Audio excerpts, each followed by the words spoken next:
ক্যালকাটা ইউনিভার্সিটিতে 7 semester history অনার্সে তোমরা যারা পড়াশুনো করছো, তোমাদের যে DSCC 17 পেপারটি রয়েছে আধুনিক বাংলাদেশের ইতিহাস 1757 থেকে 1905 পর্যন্ত, এই সিলেবাসের উপরে প্রথমেই একটা ইম্পর্টেন্ট প্রশ্ন, পলাশির যুদ্ধের গুরুত্ব বা তাৎপর্য কী, এই সম্পর্কে সংক্ষিপ্ত আলোচনার পর এর 5 নম্বরে 250 ওয়ার্ডের অ্যান্সার তোমাদের সামনে তুলে ধরবো।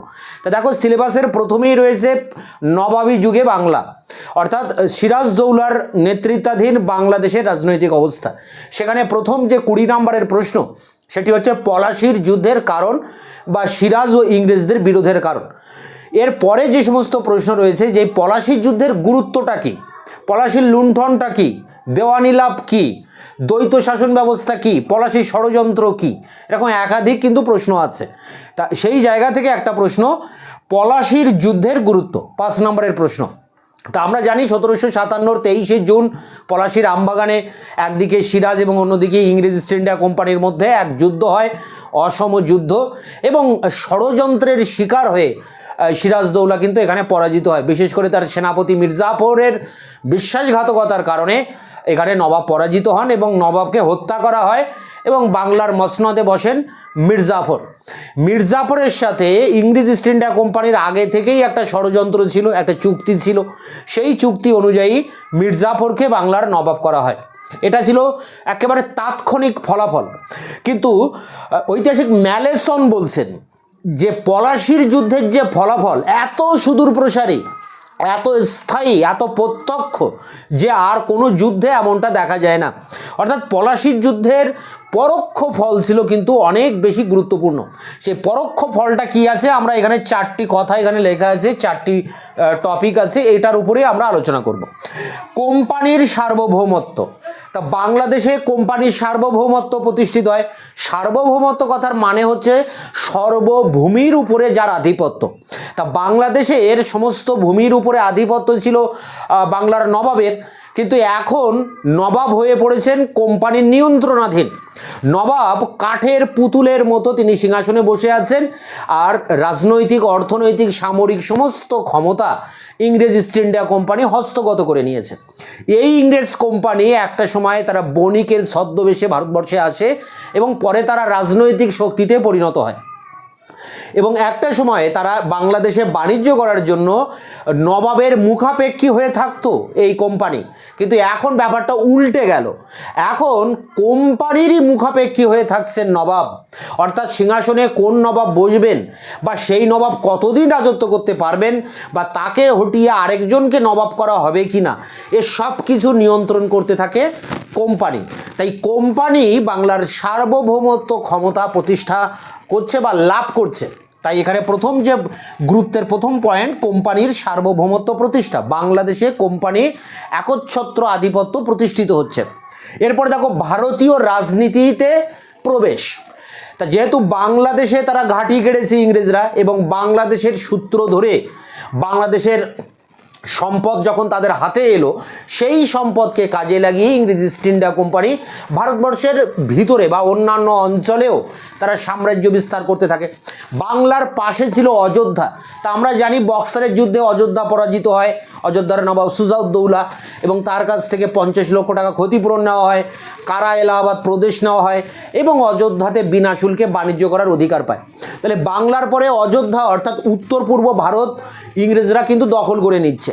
এরপরে তারা মহারাষ্ট্রে গিয়ে সেখানে 3টি যুদ্ধ করছে। প্রথম ইঙ্গো মারাঠা যুদ্ধ, হায়দার আলী টিপু সুলতানের সাথে মহীশূরে যুদ্ধ করছে, প্রথম, দ্বিতীয়, তৃতীয়, চতুর্থ ইঙ্গো মহীশূর যুদ্ধ, 4টি যুদ্ধ হচ্ছে।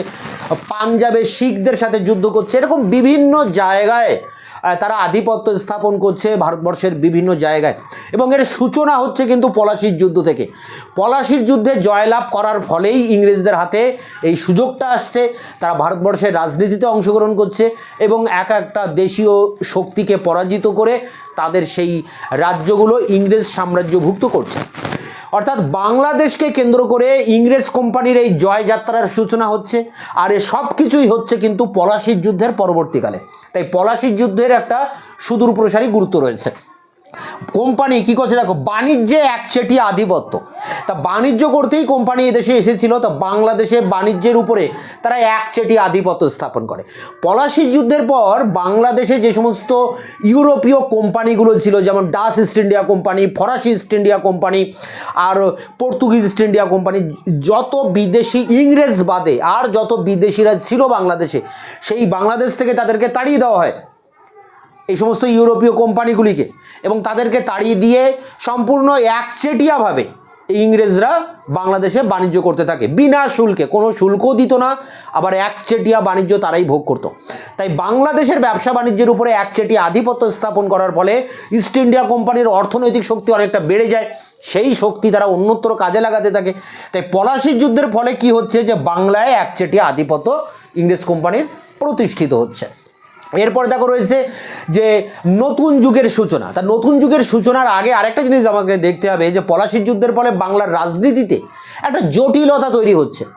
কোম্পানির নিয়ন্ত্রণ করছে নবাবকে, মানে নবাব নিয়ন্ত্রিত হচ্ছে কোম্পানির দ্বারা, ফলে কোম্পানি তার একটা অর্থনৈতিক ক্ষমতা ভোগ করছে, সামরিক ক্ষমতা ভোগ করছে, কিন্তু নবাবের কিন্তু সেই ক্ষমতা থাকছে না। নবাব শুধুমাত্র সিংহাসনে বসে থাকছেন, তার অর্থনৈতিক ক্ষমতা নেই, তার রাজনৈতিক ক্ষমতা নেই। তবে দেশের শান্তি শৃঙ্খলা রক্ষা করার দায়িত্ব কিন্তু নবাবের, কিন্তু নবাবের হাতে কোনো টাকা পয়সা নেই। টাকা পয়সা আদায় করা, অর্থাৎ ভূমি রাজস্ব আদায় করা, যে দেওয়ানি, সেটা কিন্তু কোম্পানি লাভ করছে। ফলে কি হচ্ছে, নবাবের প্রচুর দায়িত্ব থাকছে, কিন্তু তার কোনো ক্ষমতা থাকছে না। আবার এদিকে কোম্পানির অনেক ক্ষমতা, কিন্তু কোম্পানির কোনো দায়িত্ব নেই। দায়িত্বহীন ক্ষমতা এবং ক্ষমতাহীন দায়িত্ব, এই রকম একটা বিশৃঙ্খল পরিস্থিতি দেখা দেয় বাংলার এই মসনদকে কেন্দ্র করে। নবাবের একটা শাসন চলতে থাকে বাংলাদেশে, পাশাপাশি ইংরেজ কোম্পানিরও কিন্তু শাসন চলতে থাকে পাশাপাশি। দুটি গভর্নমেন্ট বা দুটো সরকার, ডুয়াল গভর্নমেন্ট কিন্তু পাশাপাশি চলতে থাকে, যাকে বলা হচ্ছে দ্বৈত শাসন ব্যবস্থা। এই দ্বৈত শাসন ব্যবস্থার ফাঁদে পড়ে সাধারণ মানুষ নিঃস্ব হয়ে যাচ্ছে, সর্বশান্ত হয়ে পড়ছে, এবং এর ফলে দেখা দিচ্ছে পরবর্তীকালে মহামারী, দুর্ভিক্ষ, ৭৬-এর মন্বন্তর। তাহলে জটিলতা দেখা দিচ্ছে বাংলাদেশের রাজনীতিতে, অর্থনীতিতে, সামরিক ক্ষেত্রে, প্রশাসনিক ক্ষেত্রে, সবই পলাশির যুদ্ধের ফলে। এরপরে দেখো যেটা বলা হচ্ছে যে নতুন যুগের সূচনা। তা পলাশির যুদ্ধের ফলে একটা নতুন যুগের সূচনা ঘটছে, মধ্যযুগের অবসান ঘটছে আর নতুন যুগের সূচনা ঘটছে। কেন ঘটছে এরকম? কারণ ইংরেজরা ভারতবর্ষে আসছেন, বাংলাদেশে আসছেন, তারা পাশ্চাত্য শিক্ষার বিস্তার করছেন। সেই পাশ্চাত্য শিক্ষার শিক্ষিত হয়ে বাঙালি মধ্যবিত্ত যুবকরা তাদের মধ্যে জাতীয়তা বোধের জাগরণ ঘটছে, তাদের মধ্যে দেশপ্রেমের জাগরণ ঘটছে, তারা দেশকে স্বাধীন করার জন্য স্বাধীনতা আন্দোলনে ঝাঁপিয়ে পড়ছে। ফলে দেশ এতদিন ধরে যে অন্ধকারে নিমজ্জিত ছিল, তা থেকে বেরিয়ে এসে এক নতুন যুগের সামনে এসে দাঁড়াচ্ছে। যদুনাথ সরকার এমনটাই বলছেন ১৭৫৭-র ২৩শে জুন, একটা জল বিভাজিকা, একটা টার্নিং পয়েন্ট বাংলাদেশের ইতিহাসে। কারণ মধ্যযুগের সূচনা অবসান ঘটে, একটা আধুনিক যুগের সূচনা ঘটছে এই পলাশির যুদ্ধের ভিতর দিয়ে। তাই পলাশির যুদ্ধের গুরুত্ব বলতে এই সমস্ত দিকগুলোকেই মূলত আমাদেরকে আলোচনা করতে হবে। নোটসে ৫ নম্বরের অ্যান্সার এবার তুলে ধরছি তোমাদের সামনে। পলাশির যুদ্ধের ঐতিহাসিক গুরুত্ব, ৫ নম্বরের টিকা প্রশ্নের উত্তর যেভাবে লিখবে, ১৭৫৭ খ্রিস্টাব্দে ২৩শে জুন ভাগীরথী তীরে পলাশির আম্রকাননে বাংলার শেষ স্বাধীন নবাব সিরাজউদ্দৌলার সঙ্গে ক্লাইভের ব্রিটিশ বাহিনীর লড়াইয়ের গুরুত্ব বা ফলাফল ছিল সুদূরপ্রসারী। ঐতিহাসিক ম্যালেসনের মতে পলাশির যুদ্ধের মতো আর কোনো যুদ্ধের ফলাফল এত প্রত্যক্ষ, এত বিশাল, এত স্থায়ী হতে দেখা যায় না। এই কথাটাই এখানে ইংরেজিতে রিপিট করা আছে, তোমরা এটা দেখে লিখে নেবে। প্যারা করে, পলাশির যুদ্ধে জয়লাভের পর বাংলায় ব্রিটিশ প্রাধান্যের সূচনা ঘটে। বাংলার নবাবকে পুতুল নবাবে পরিণত করে বাংলার রাজনীতির প্রকৃত নিয়ন্ত্রক হয়ে ওঠে কোম্পানি। এক সময় যে ইংরেজ বণিকরা বাংলায় বাণিজ্যের জন্য নবাবের কৃপা প্রার্থী ছিল, আজ তাদের কৃপার ওপরই নির্ভরশীল হয়ে পড়ে বাংলার মসনদের ভাগ্য। বাংলায় রাজনৈতিক আধিপত্য প্রতিষ্ঠার সূত্র ধরে সারা ভারতে ব্রিটিশ নিজেদের আধিপত্য বিস্তারে উদ্যোগ নেয়। বাংলার সম্পদকে কাজে লাগিয়ে ভারতের অন্যান্য অঞ্চলগুলিকেও ব্রিটিশ নিজেদের অধিকারে আনার চেষ্টা শুরু করে। প্যারা করে, পলাশি যুদ্ধের পর বাংলার রাজনৈতিক ও প্রশাসনিক ক্ষেত্রে এক ভয়াবহ শূন্যতার সৃষ্টি হয়। একের পর এক নবাবকে সিংহাসনে বসিয়ে কোম্পানি আর্থিক ও বাণিজ্যিক সুবিধা আদায় করতে চাইলে রাজনৈতিক ও প্রশাসনিক পরিচালনায় জটিলতার সৃষ্টি হয়। পলাশির যুদ্ধে জিতে কোম্পানি নির্দ্বিধায় বিনা শুল্কে বাণিজ্যের অধিকার বা দস্তকের প্রয়োগ ঘটাতে শুরু করে। ফলে বাংলার ব্যবসা বাণিজ্যে কোম্পানির একচেটিয়া কর্তৃত্ব স্থাপিত হয়, বাণিজ্যিক প্রতিদ্বন্দ্বিতায় পিছিয়ে পড়ায় দেশীয় ব্যবসা বাণিজ্যের সর্বনাশ ঘটে। প্যারা করে দেখো, পলাশির যুদ্ধে সিরাজের পরাজয়ের সঙ্গে সঙ্গে বাংলার ভাগ্যাকাশে স্বাধীনতার সূর্য অস্তমিত হয়।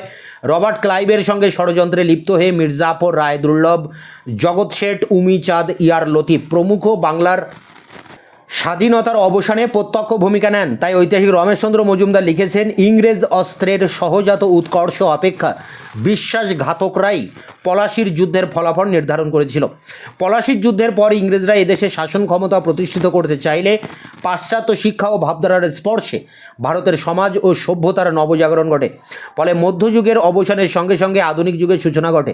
তাই ঐতিহাসিক যদুনাথ সরকার বলেছেন, 1757 খ্রিস্টাব্দে 23শে জুন থেকে ভারতে মধ্যযুগের অবসান ঘটে ও আধুনিক যুগের সূচনা হয়।